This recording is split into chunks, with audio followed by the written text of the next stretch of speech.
LCM भी देखा है, एचसीएफ भी देखा, ठीक है। अब दोनों को हम कंबाइन करके देखेंगे थोड़े नए तरीके से, ठीक है। तो इसके एग्जांपल में देखो हम देख लेते हैं कि यहाँ पर जैसे हमने कोई नंबर ले लिया 18 के हम फैक्टर निकाल लेंगे तो 9, फिर 3 से जाएगा तो 3, फिर 3 से जाएगा तो 1। अब फैक्टर निकालना तो सीख गए पक्का। दूसरा क्या हमारे पास, जैसे दूसरा नंबर हो गया 22 में 2 हो गया और ये 11 हो गया, 11 हो गया, 1 हो गया, क्लियर है। हम यहाँ पर देखो दोनों का हम क्या निकालेंगे, यहाँ पे 18 के फैक्टर क्या हो गए, 2 हो गया, 3 हो गया, 3 हो गया। वैसे 22 के फैक्टर क्या हो गए, 2 हो गया, 11। तो यहाँ पर 18 के फैक्टर हो गए, 22 के फैक्टर। अब हमें क्या निकालना है, यहाँ पर एक बार एचसीएफ भी निकालना है और एक बार एलसीएम निकालना है, ठीक है। तो देखो यहाँ पर मैं इसको थोड़ा सा और तरीके से लिख देता हूँ, जैसे जो दो जिसमें दोनों चीज, जिसमें एक ही चीज दो बार हो। तो देखो यहाँ पर 2 तो एक ही बार है, मतलब पावर 1 हो गया। 3 कितने बार है, यहाँ पर 2 है। ये थोड़ा आसान तरीका होता है, ये भी कर सकते हो, ये भी कर सकते हो। दूसरी चीज क्या है, 22 में देखो दोनों चीज एक एक बार ही है, क्लियर है।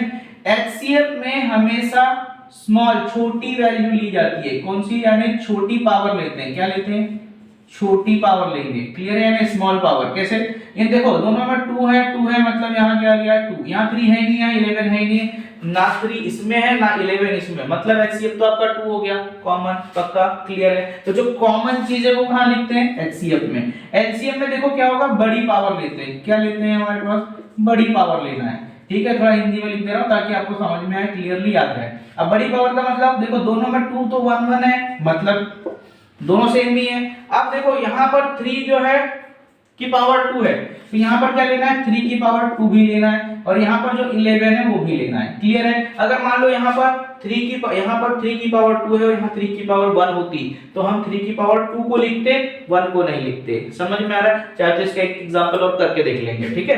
तो क्लियर हो गया, समझ में आ गया। देखो अब यहाँ पर क्या आ जाएगा, इसका एलसीएम जब हम निकालेंगे तो 2 का 2 रहेगा, 3 दो बार हो जाएगा और ये 11 हो जाएगा। मतलब क्या रहेगा, 2 का 2, 3 3 जा 9 और ये 11, मतलब 18 into 11। और देखो 11 8 जा 88 और 11 1 जा 11, मतलब 11 और 9 198। तो जो हमारे पास एलसीएम आ जाएगा वो कितना आ जाएगा, 198 आ जाएगा। क्लियर है, बात समझ में आ गया। तो एलसीएम आप इसको डायरेक्टली इसको भी लिख सकते हो, यानी जो इसका फैक्टर आए, और एलसीएम भी समझ में आ गया, एलसीएम भी समझ में आ गया।